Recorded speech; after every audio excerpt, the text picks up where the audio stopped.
With UFC 264 only 9 days away, Dustin Poirier in a recent interview with Broto Okamoto talked about what Conor McGregor expects on fight night. He said they knocked him out and put him on airplane mode in front of the whole world. The good thing about this one is if it's crazy Conor again, I just don't give a No, I really don't care. And in the last one too, if he'd have been crazy, I'd have been alright. Like mentally, I'm just not a kid anymore. I'm a grown man and I know what matters and I know what I can't control and I know, I just don't beat myself up mentally like I used to with the critics. Yeah.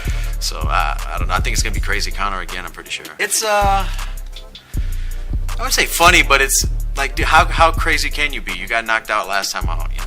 We put you on airplane mode in front of the world in Abu Dhabi, and what can you say?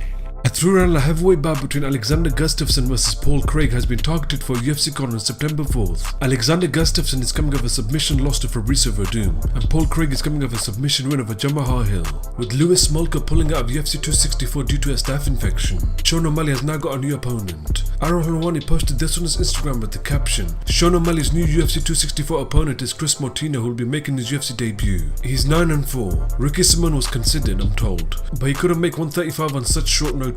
O'Malley first broke the news on his Twitch stream. Conor McGregor recently sent a warning to Dustin Poirier. He posted this on his Instagram with the caption, "Boxing the ears of my opponent. Hashtag 10 days. Hashtag return of the Mac." Alexander Rakic recently sent a message to Jiri Prochaska. He posted this on his Twitter saying, "Main event the week before or after UFC 267 in Abu Dhabi. You and me at Jiri Prochaska. No more he said, she said. The past is the past. Let's do it. At Dana White, at McMahon, at UFC Europe."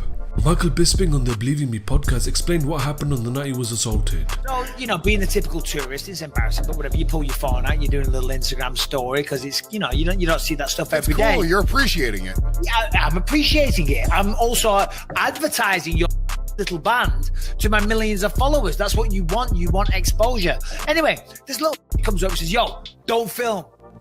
I said, "What do you mean don't film? We're on Bourbon Street, buddy. I'm going to film." So I just carried on filming. And he comes and gets in my face and he says, "I told you, don't film." But he was one of their crew. I don't know if he was the manager, but he was just there with. He didn't look like a manager, okay?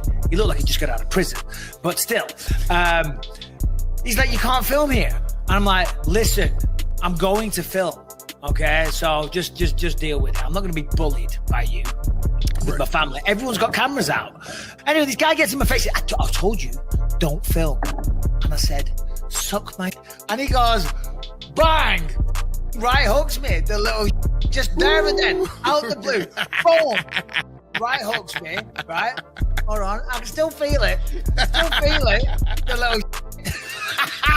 So he cracks me in the face, but honestly, and I'm not trying to sound tough, because I've told this story to a few people, I'm not trying to sound hard, I'm not trying to sound tough, but it was hilarious. It was the softest punch I've ever felt in my life. Now, granted, of course, for the last 20 years of my life, I've been getting punched in the face professionally. In fact, probably 30 years of my life, so I can take a punch. But this was particularly bad. So when he hit me, because he was acting so hard and he was in my face and he was acting all intimidated with his chest puffing, he made it clear that he was going to do something. And I didn't really think he would. Right. So when he hit me and it was so soft, I instinctively just started laughing my head off in hysterics. It wasn't planned. I wasn't posturing. I literally just started laughing at him. I was like, "Oh my God, is that it? Is that it?" And then I looked around and Rebecca was a little concerned. So I just walked away. I wasn't going to start getting into a brawl in the middle of Bourbon Street with a bunch of guys. I would have had a couple of cymbals and hi-hats smashed over my head. Yeah. And next minute, I don't know, bass drum over my head as well, So I just walked off, but I was very, very, very happy with myself, Lewis. Very mature these days.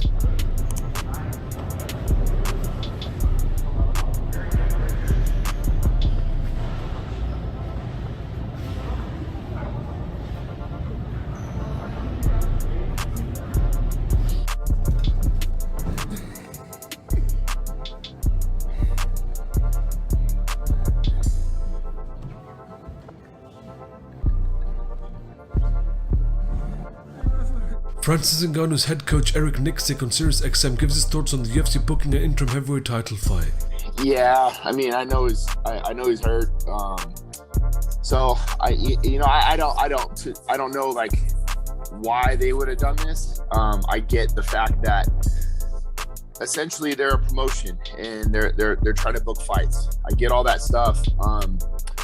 I don't even really mind the fact that they made that fight. I think it's just the fact that they made it an interim is kind of what the slap in the face is. So, if they have to move on and get gone and Lewis a fight because they need a headline, a card, I understand they have a business to run and that's their job. But I think just the whole idea of, man, this guy just won the title. Why are they now slapping an interim on? I think that's where it kind of becomes personal.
You had 44 seconds left, Fernando.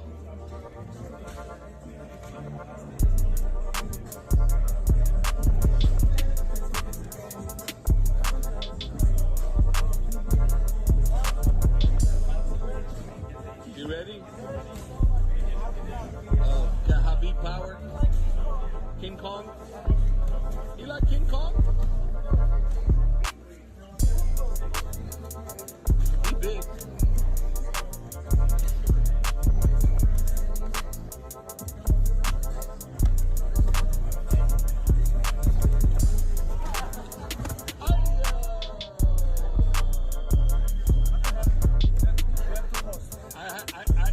I have it. Well, you gotta look at it.